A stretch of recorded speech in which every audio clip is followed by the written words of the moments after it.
बिस्मिल्लाहिर्रहमानिर्रहीम।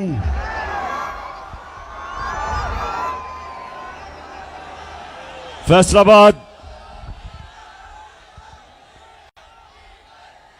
माशाअल्लाह सबको आज मैं खुशामदीद कहता हूं, अपने नौजवानों को। यहां मेरी बहनें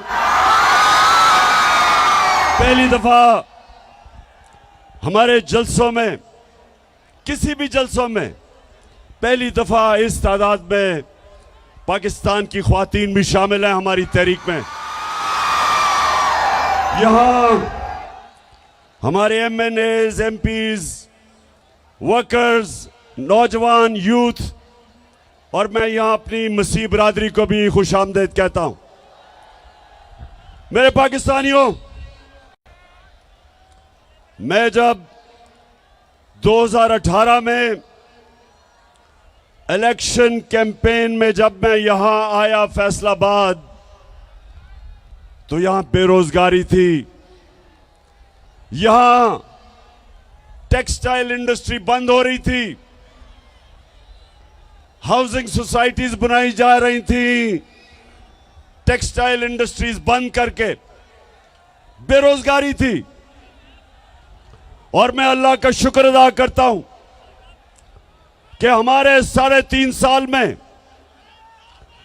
यहां टेक्सटाइल इंडस्ट्री भी उठी, यहां रोजगार भी मिला, इर्द गिर्द किसानों के, पहली दफा किसानों के पास इतना पैसा आया, उनकी फसलों के ऊपर उनको पैसा मिला।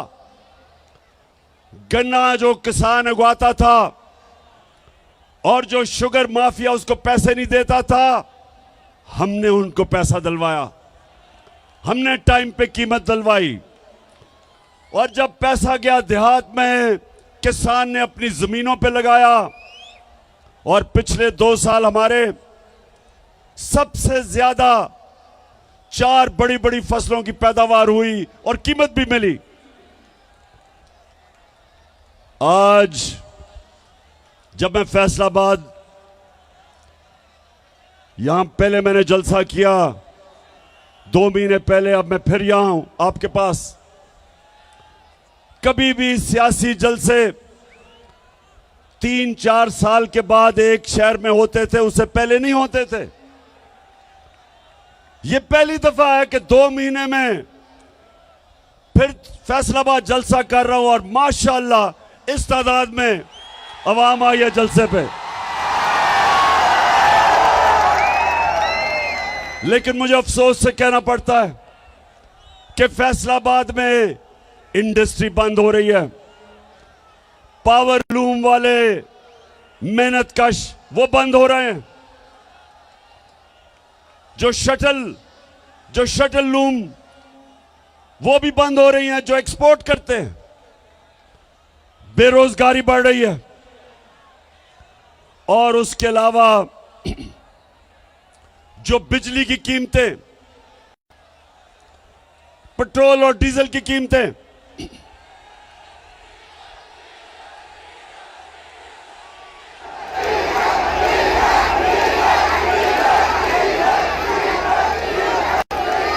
चार महीने के अंदर ये जो इंपोर्टेड हुकूमत, जो बैरूनी साजिश के तहत इस कौम के ऊपर मुसल्लत की गई, 4 महीने के अंदर इन्होंने पाकिस्तान का बेड़ा गर्क करके रख दिया। चाहे सनत देखो, चाहे किसानों से पूछो, चाहे अवाम से पूछो, चाहे मजदूरों से पूछो, सारों के हालात बुरे हैं। क्योंकि जो इंपोर्टेड हुकूमत थी वो सिर्फ एक मकसद के लिए आए थे, अपने करप्शन के केस बंद करने के लिए। तो मैं उसके ऊपर बाद में आऊंगा। मैं पहले जो पाकिस्तान में सैलाब आया हुआ है, अल्लाह ने हमें बड़े इम्तिहान में डाला हुआ है। 3 चीजें हमने करनी है आगे से। कि अगर इस मुल्क में सैलाब आए तो वो इतनी तबाही ना मचाए। नंबर 1, हमें डैम्स बनानी पड़ेंगी। मैं फख्र से कहता हूं कि 50 साल के बाद हमारी हुकूमत थी जिसने 10 डैमें बनाई, जिसमें 3 बड़ी डैम्स थी 50 साल के बाद। और हमने अभी और डैम्स की फिजिबिलिटीज बनाई हुई थी, और अगर 3-4 साल और मिल जाए हमें तो कभी भी इस तरह की तबाही, फ्लड्स नहीं मचाएंगे आने वाले वक्त में इंशाअल्लाह। तो सबसे पहले डैम्स बनानी है।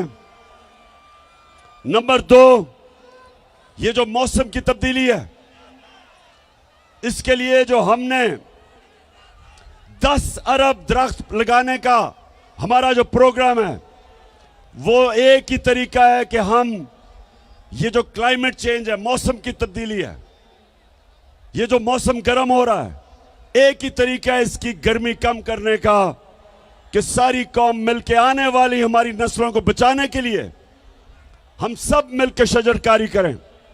और इंशाअल्लाह वो हमारा दूसरा प्लान है। बेच के खाने वाले खुद हजम हो जाएंगे, ओ खुद हजम हो जाएंगे, और पुश्तों से जो गद्दी बैठे सब भीड़ में मिल जाएंगे। अभी मैं आपको फैसलाबाद अभी बड़ी अच्छी अच्छी वीडियोस भी दिखाने लगा हूं।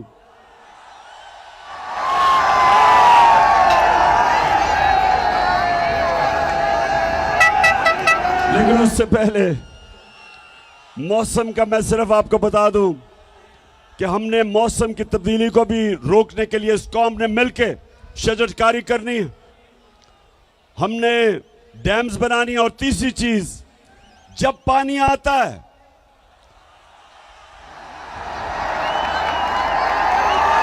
बारिश आता है तो जब पानी आता है तो उसको निकालने के लिए ड्रेनेज सिस्टम चाहिए ताकि वो तबाही ना मचाए। अगर पानी के रास्ते में अगर आप पानी को निकलने नहीं देंगे तो वह फिर तबाही मचाएगा। तो इसलिए ये भी अभी हमने ड्रेनेज सिस्टम ठीक करना है। जिस तरह दराए सिंध के साथ राइट बैंक और लेफ्ट बैंक कैनाल है जो बंद हैं, जिनको कब्जे हो गए हैं। कई कराची की तबाही है क्योंकि नालों के ऊपर लोगों ने कब्जे कर लिए हैं। तो इंशाल्लाह ये तीसरी चीज। और चौथी, इंशाल्लाह अगले इतवार को मैं फिर से टेलीथॉन करूंगा और खास तौर पे बैरून मुल्क पाकिस्तानियों से इंशाल्लाह अरबों रुपया आपको इकट्ठा करूंगा सैलाब के मुतासरीन के लिए। अच्छा, फैसलाबाद थोड़ी सी जरा संजीदा बातें देखें। फैसलाबाद वो शहर है, इंडस्ट्रियल सिटी है, पाकिस्तान का मैनचेस्टर है। अगर यहां हम अपनी सनत और सनतकारों की मदद करेंगे, वो सनतकारी करेंगे और सरमायाकारी करेंगे, फैक्ट्रियां बनाएंगे, नौकरियां मिलेंगी, मुल्क में दौलत में इजाफा होगा। और अब मुल्क जब एक्सपोर्ट करता है तो मुल्क के अंदर डॉलर आते हैं। तो नौजवानों, मैं चाहता हूं कि मैं आपकी तरबियत भी करूं और आपको तालीम भी दूं कि हमने अपने मुल्क को कैसे उठाना है, कैसे एक अजीम मुल्क बनाना है। तो कोई भी मुल्क जब तक, जिसको अंग्रेजी में वेल्थ क्रिएशन, जब तक वो मुल्क में अपनी दौलत के अंदर इजाफा नहीं करता, जब तक वो मुल्क में दौलत की इजाफा नहीं करता, अपनी एक्सपोर्ट्स नहीं बढ़ाता, तो वो इसी तरह कभी IMF की गुलामी तो कभी किसी की गुलामी, और उसका सरबरा फिर यही करता है जो कि अभी शहबाज शरीफ कहता कि मैं भी मुल्क फिर के आया हूं। तो वो क्या कहता, जरा ये देख लें। मैं सऊदी अरब से होके आया हूं, मैं UAE के होके, अभी मैं तुर्की होके आया हूं। और मैंने उन भाइयों को कहा कि आप हमारे बड़े अजीम भाई हैं, हमेशा आपने हमारी मदद की। और मैंने यही कहा, जब मैं आया हूं तो आप समझेंगे शायद ये मांगने आया है। मैं मांगने नहीं आया, लेकिन मजबूरी है। जिस तरह माजी में 75 साल में आपने हमारा हाथ बटाया है, कुछ अर्सा आप हाथ बटा। मैंने कहा मैं वादा करता हूं कि इंशाअल्लाह हम पूरी कौम हम मिलकर दिन रात मेहनत करेंगे, पसीना कराएंगे, अपने पांव पे खड़े होंगे। हाँ शहबाज शरीफ, कौम तो मेहनत करती है। हमारा जो बाहर बैरून मुल्क पाकिस्तानी जो सऊदी अरेबिया, दुबई, दुनिया में जाके पैसे कमाते हैं, 14-14 घंटे काम करते हैं, वो पैसा पाकिस्तान भेजते हैं, जिसको रेमिटेंसेस कहते हैं। वो डॉलर्स पाकिस्तान भेजते हैं। और आप और आपके भाई और जरदारी की तरह करप्ट लोग चोरी करके मुल्क से पैसा बाहर भेज देते हैं। तो मेरे नौजवानों सुनो, आप अभी आईएमएफ की रिपोर्ट आई है, ये जरा आप गौर से सुने। आईएमएफ, अब जरा मैं समझा दूं आईएमएफ क्या है। आईएमएफ एक आलमी बैंक है। जब एक मुल्क के अंदर डॉलर्स की कमी होती है, यानी मुल्क में ज्यादा डॉलर्स बाहर जाते हैं और कम डॉलर्स मुल्क में आते हैं, खसारा होता है बैरूनी, तो फिर आईएमएफ आपको कर्जा देता है। तो जब वो कर्जा देता है, वो कई शराइत लगा देता है। वो ये कहता है कि मसलन आप अवाम से पैसा इकट्ठा करने के लिए बिजली महंगी करो, आप पेट्रोल और डीजल की कीमत बढ़ाओ,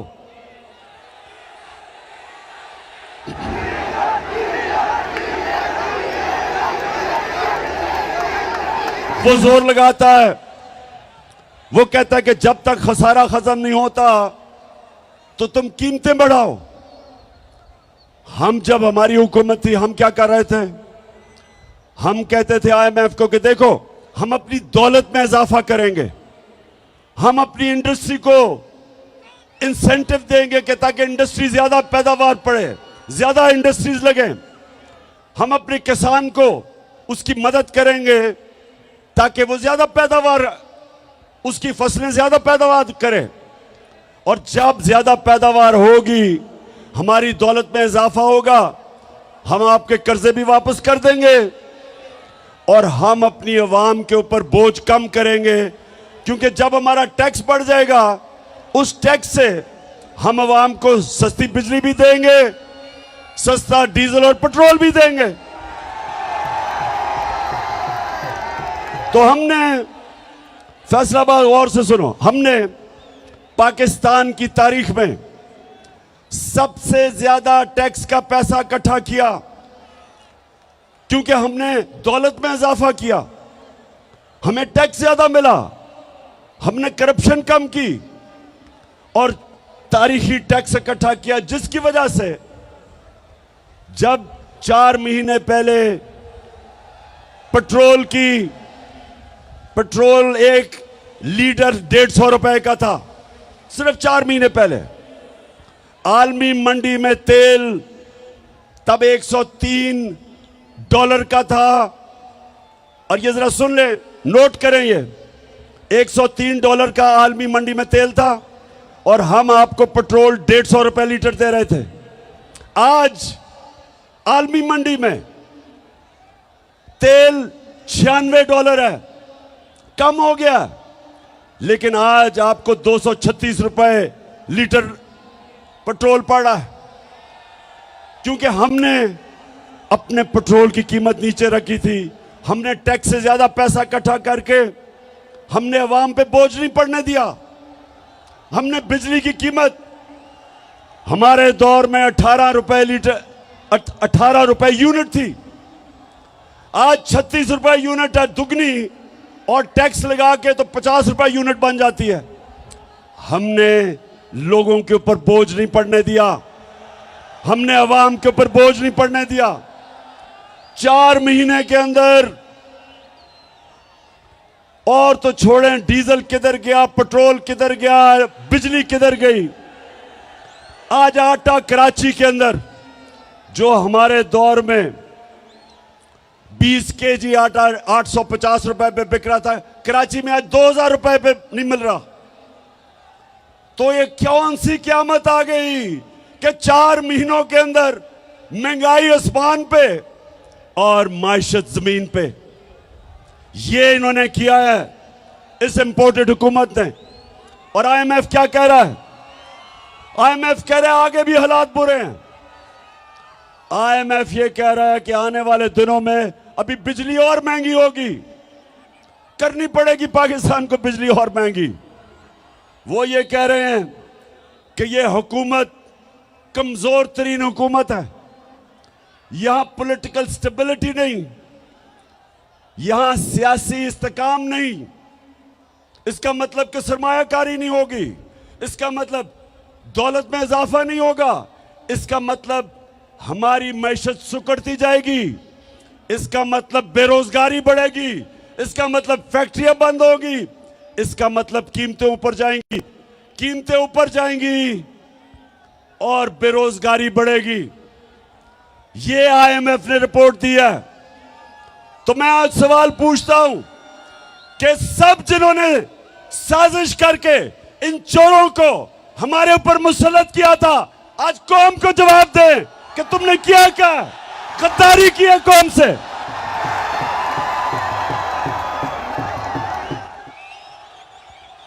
आज कौम आपसे जवाब मांग रही है।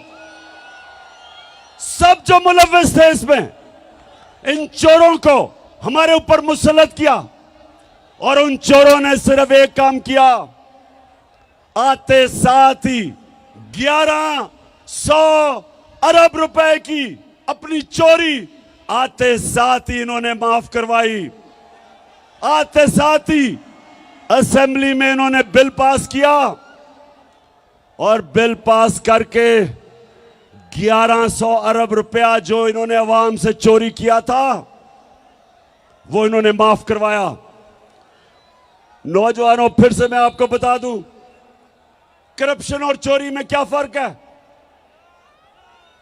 करप्शन और चोरी में क्या फर्क है नौजवानों? टेस्ट कर रहा हूं मैं तुम्हारे में कितना शऊर है। बताओ।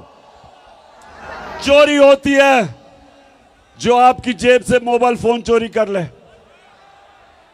चोरी होती है कि आपके घर में आके कोई चोरी करके आपका टीवी उठा के ले जाए, आपके पैसे चोरी कर ले। इसको चोरी कहते हैं।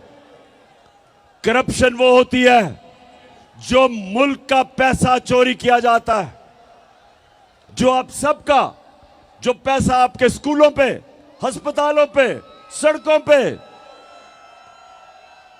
कीमतें कम करने पे, जो पैसा कौम पे खर्च होना हो वो चोरी करके ले जाते हैं।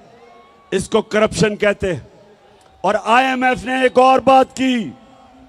ये पहली दफा आईएमएफ ने ये बात की है कि एक बहुत बड़ी वजह कि पाकिस्तान के जो माशी हालात इतने बुरे हैं, जो हमारा दिवालिया निकला है, उन्होंने कहा एक बहुत बड़ी वजह हुकूमती करप्शन है। ये पहली दफा आईएमएफ ने कहा है। तो अब मैं जरा आपको बताऊंगा फैसलाबाद करप्शन होती क्या है। नौजवानों, जरा अब आप तैयार हो, आपको मैं वीडियो दिखाने लगा हूं। करप्शन होती क्या है? करप्शन होती यह है कि जब मसलन मैंने एक पावर प्लांट लगाना है पाकिस्तान में, उसकी कीमत है 100 अरब रुपया। मैं क्या करता हूं, मैं मुल्क का प्राइम मिनिस्टर या वजीर हूं, मैं क्या करता हूं, उसकी कीमत उठा के 120 रुपए कर देता हूं, 120 अरब रुपया, 20 रुपए जेब में डाल लेता हूं। वो पावर प्लांट जो दुनिया में 100 अरब रुपए में बने हैं, वो पाकिस्तान में 120-30 रुपए पे 30 अरब रुपए के बने हैं। जो 30 अरब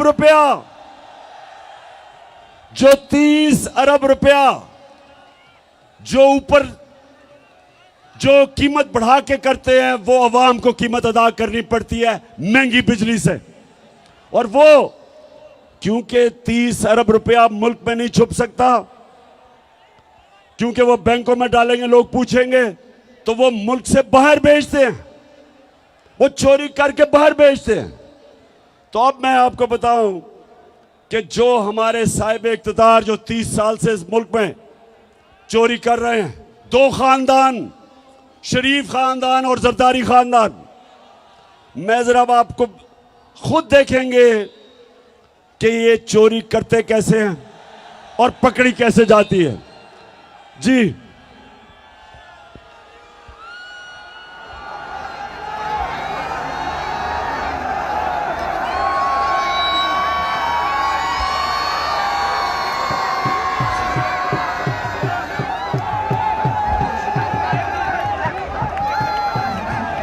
इतनी है कि आपको ये प्रॉपर्टी आप ले सकते हैं कि आपने मे फेयर के अंदर जो आपकी 4 अपार्टमेंट्स हैं उनकी 1 अरब से ज्यादा, 1 अरब रुपए से ज्यादा उनकी कीमत है।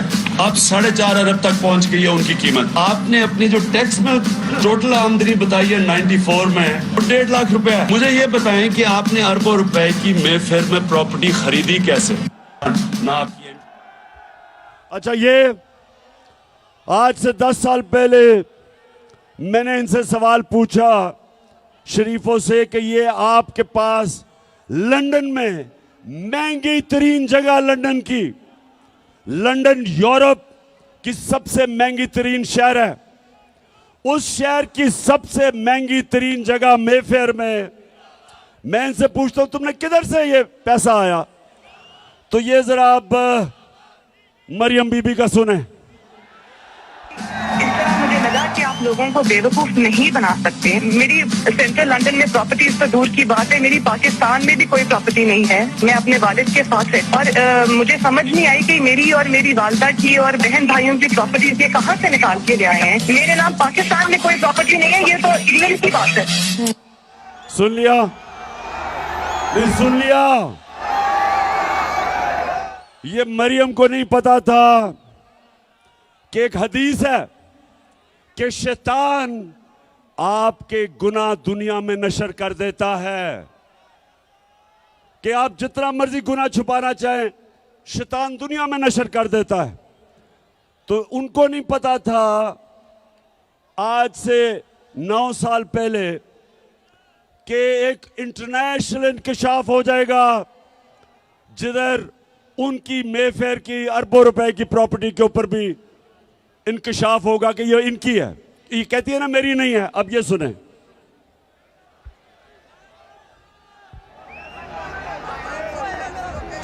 नवाज शरीफ, मरियम नवाज, हसन नवाज और हुसैन नवाज के बैरून मुल्क खुफिया असासों का इंकशाफ। पनामा लीक्स ने बैरून मुल्क खुफिया दौलत का भांडा फोड़ दिया। इंकशाफ हो गया। वो कह रही थी कि मेरी प्रॉपर्टी नहीं। अब ये उनके भाई साहब जब इंकशाफ हो गया तो 2016 में वो क्या कहते हैं, ये सुने। मैं इस बात को तस्लीम करता हूँ कि अल्हम्दुलिल्लाह पाक लेन के ऊपर जो अपार्टमेंट्स हैं वो अल्हम्दुलिल्लाह हमारे हैं। मैं इस बात को तस्लीम करता हूँ कि उनको ऑफशोर कंपनीज नेस्कॉल लिमिटेड और नीलसन लिमिटेड जो है उनको ओन करती हैं। और मैं आपको ये भी अर्ज करता हूँ उनको होल्ड कर रही है इस वक्त मरियम नवाज शरीफ, मेरी हमशीरा जो है। ठीक है जी, समझ गए? अब समझ गए? ये समझ गए कि करप्शन क्या होती है। यहां से पैसा चोरी किया, हुंडी हवाले से लंदन भिजवाया, उधर क्योंकि नवाज शरीफ अपने नाम पर ही लेना चाहता था, कंपनी बनाई, कंपनी की मालिका बनाई मरियम नवाज और उसके नाम पे 4 महंगे तरीन अरबों रुपए के लंदन में प्रॉपर्टी ले ली। अब ये क्यों कह रहे थे कि हमारी नहीं है? क्योंकि ये बता ही नहीं सकते कि किधर से पैसा आया कि इतनी महंगी प्रॉपर्टीज ले ले। अच्छा, अब जब ये सारा सामने आ गया तो लोगों ने मरियम से पूछा कि ये बताएं कि जनाब आपके पास पैसा किधर से आया। तो आप ये जरा सुने कि मरियम क्या कहती है, सुने जरा। हसन हुसैन के पास आज जो भी है वो उनके वालिद से उनको नहीं आया, वो कहते हैं ना, ये पैसा कहाँ से आ गया कि बच्चे इतनी छोटी छोटी उम्रों में अमीर हो गए और अरबपति हो गए। तो मुनीब वो एक अरबपति दादा के पोते हैं, उस अरबपति दादा के पोते हैं जो 1960s और 70s में पाकिस्तान का अमीर तरीन इंसान था। ये जो एसेट्स हैं, ये जो बिजनेस के लिए पैसा है, ये सारा दादा से डायरेक्टली बच्चों को ट्रांसफर हुआ। सुन लिया, ये सुन लिया। मरियम कहती है कि हमारा तो दादा इतना अमीर आदमी था कि हमारे पास तो ये पैसा दादे ने दे दिया। अच्छा, अब दादे ने दे दिया तो दादे का जो बेटा शहबाज शरीफ था वो ये क्या कहता है? मेरे खानदान को 22 खानदानों में शुमार नहीं होता था। मुझे इसके ऊपर बाइस फख्र है कि मेरे वालिद का ताल्लुक एक गरीब किसान के घराने से था, हिंदुस्तान से। वो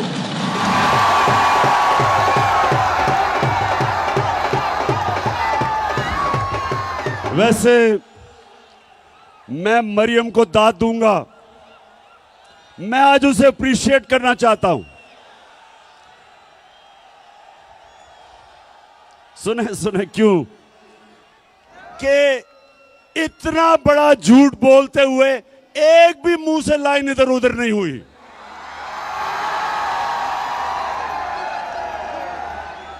यानी झूठों का बादशाह बना, इतने सीधे मुंह से मेरा तो दादा बड़ा अमीर आदमी था। वो या तो दादा कोई और था या शहबाज शरीफ। वो शहबाज शरीफ कहता है मेरा बाप गरीब आदमी था, वो कहती है मेरा दादा अरबपति था। अब ये मैं आपको क्यों दिखा रहा हूं? ये इसलिए दिखा रहा हूं मेरी कौम आप समझ जाओ कि 30 साल से आपके मुल्क को लूटा जा रहा है।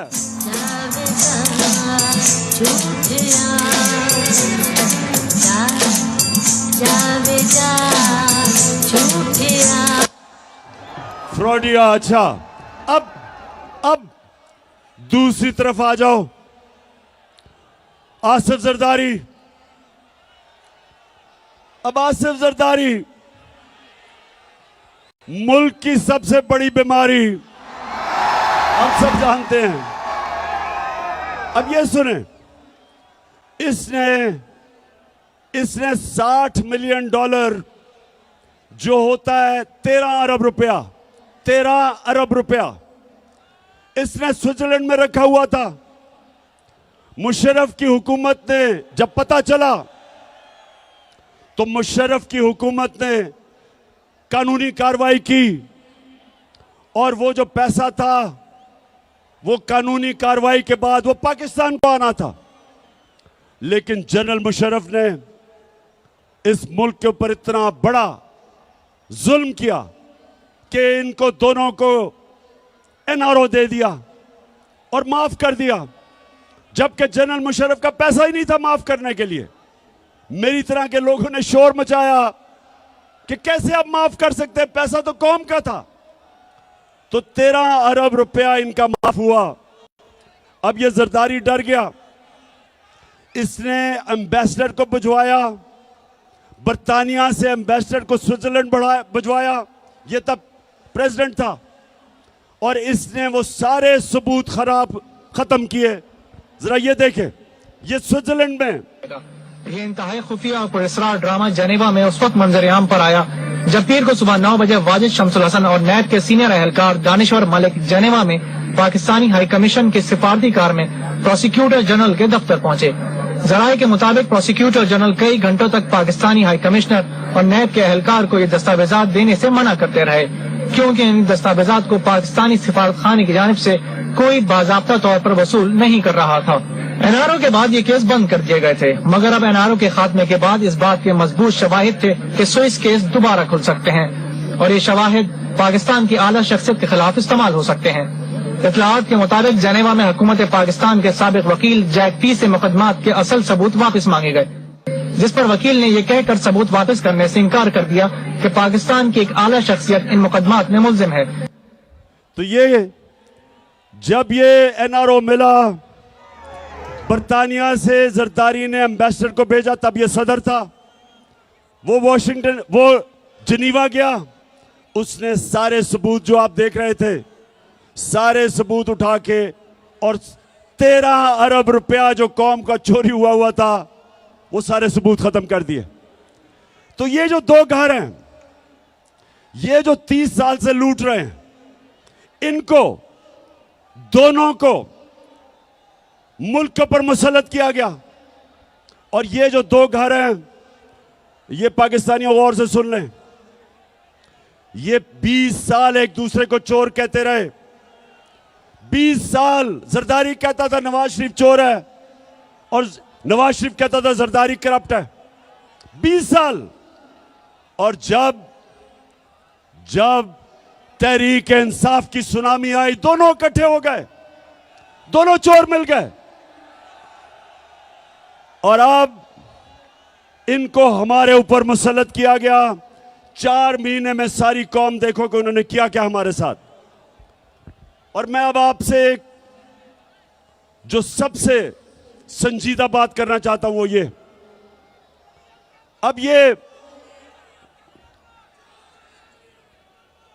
अब ये मुल्क को संभाल नहीं सक रहे, मुल्क के हालात बिगड़ते जा रहे हैं। IMF ने भी कह दिया है कि जब तक पाकिस्तान में सियासी इस्तेकाम नहीं होगा, मुल्क के हालात बिगड़ते जाएंगे, माशरत नीचे जाती रहेगी, बेरोजगारी बढ़ती जाएगी, महंगाई बढ़ती जाएगी और पाकिस्तान में इंतशार का डर है, ये IMF कह रहा है।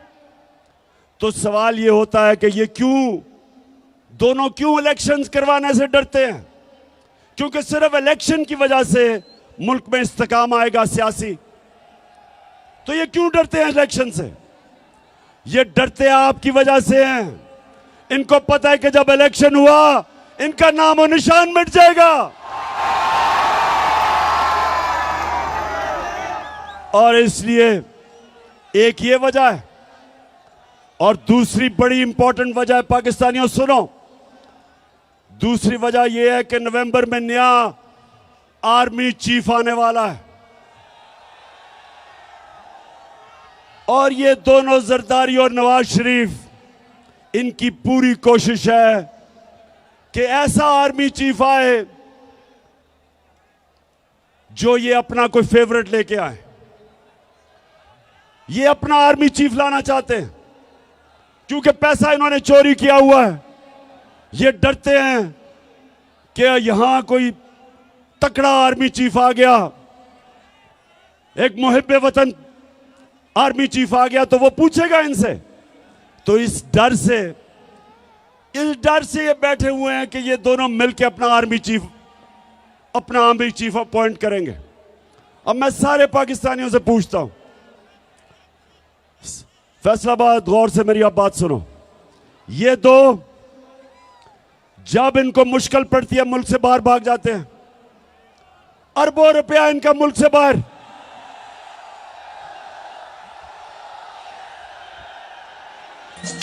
कहती है ये राह अमल, आओ हम सब साथ चले। कहती है ये राह अमल, आओ हम सब साथ चले। मुश्किल हो या आसानी, हाथ में डाले हाथ चले। मुश्किल हो या आसानी। अच्छा सुनो, सो ये सुने गौर से, दोनों का पैसा बाहर पड़ा है। दोनों जब मुश्किल आती है, जरदारी जेल से निकल के मुशर्रफ के दौर पर भाग गया, नवाज शरीफ जेल से निकल के मुल्क से बाहर भाग गया, एनआरओ लेके दोनों वापस आ गए। फिर थोड़ी मुश्किल पड़ी, जब जरदारी ने कहा मैं ईंट से ईंट बचा दूंगा, डर के फिर बाहर भाग गया। नवाज शरीफ वो जो झूठ बोल के यहां से गया, वो फिर बाहर भाग गया।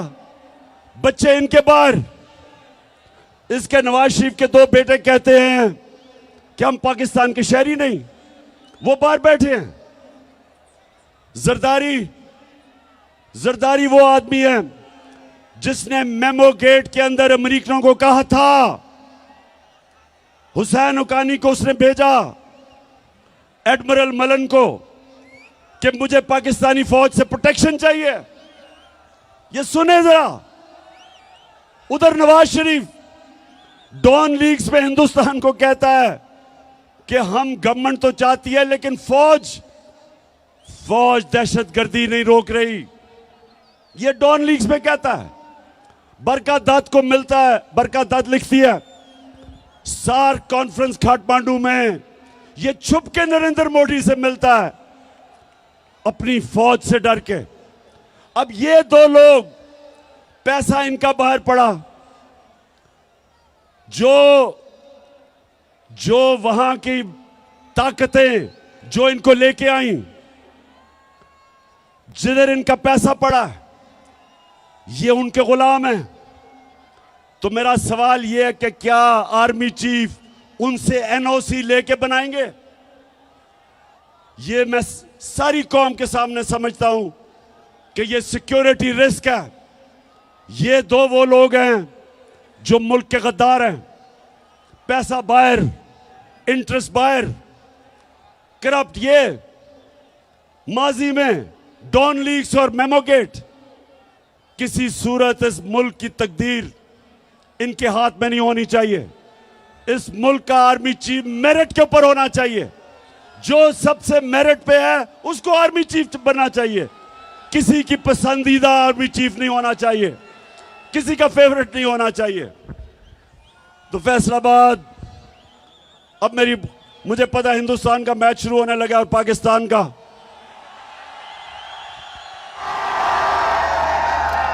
इसी स्टेडियम में हिंदुस्तान के खिलाफ अल्लाह ने मुझे बड़ी कामयाबी दी थी।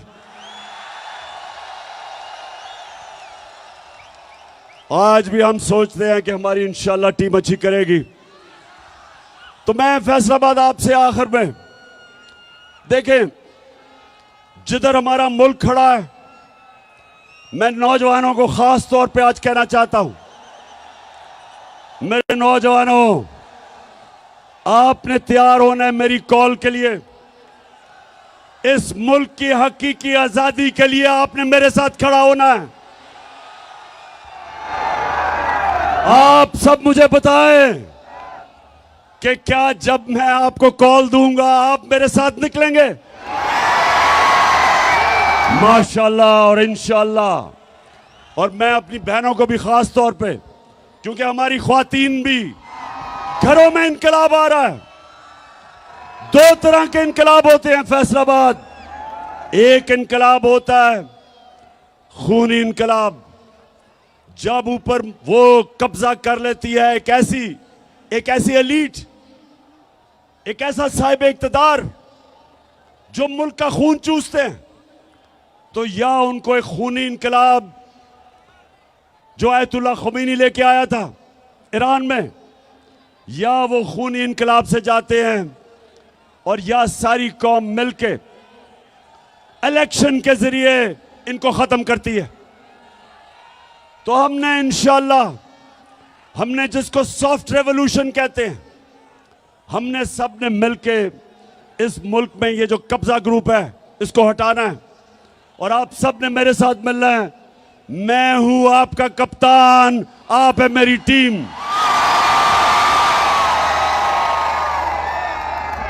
और फैसलाबाद इलेक्शन भी आ रहा है, यहां एक इलेक्शन भी है, आपको पता है लोटों का।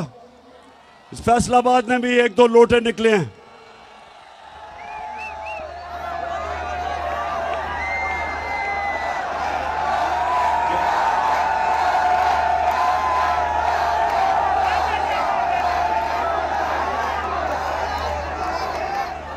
तो एक तो आप सब ने मेरे से वादा करना है हाथ खड़ा करके। अभी वादा क्या करना है कि कभी फैसलाबाद में लोटों को जीतने नहीं देना। और इंशाल्लाह जो मेरा इलेक्शन है यानी 108 जो मैं लड़ रहा हूं यहां से, आपने सब ने मेरी टीम बन के पूरी कोशिश करनी है। इंशाल्लाह हम ये इलेक्शन भी जीतेंगे, हम बड़ा इलेक्शन भी जीतेंगे और इंशाअल्लाह इस मुल्क को हकीकी तौर पे आजाद करके एक अजीम कौम बनाएंगे। इंशाअल्लाह वो कौम जिसका नारा था कि पाकिस्तान का मतलब क्या और मेरा तेरा रिश्ता क्या। और जब हमारा ईस्ट पाकिस्तान से रिश्ता टूटा, क्योंकि हम ला इलाहा इल्लल्लाह से पीछे हट गए, क्योंकि हमने ईस्ट पाकिस्तान के लोगों से इंसाफ नहीं किया। जब आप इंसाफ नहीं करते इंतशार होता है और अल्लाह का हुक्म है, अल्लाह का तो हुक्म है कि मेरी जमीन पे इंसाफ कायम करो। तो फैसलाबाद हमारा रिश्ता सारे पाकिस्तानियों का ला इलाहा इल्लल्लाह है और हमारा अल्लाह से वादा है ला इलाहा इल्लल्लाह कि हम सिवाय अल्लाह किसी के सामने नहीं झुकते, ना अमेरिकनों के सामने झुकते हैं, ना पैसे के सामने झुकते हैं, ना खौफ के बुत के सामने झुकते हैं, ना लालच के सामने झुकते हैं। हम एक खुददार कौम है, हम एक गैरतमंद कौम है और इंशाअल्लाह हम एक दिन आएगा कि सारी दुनिया में हमारे हरे पासपोर्ट की इज्जत होगी। पाकिस्तान जिंदाबाद।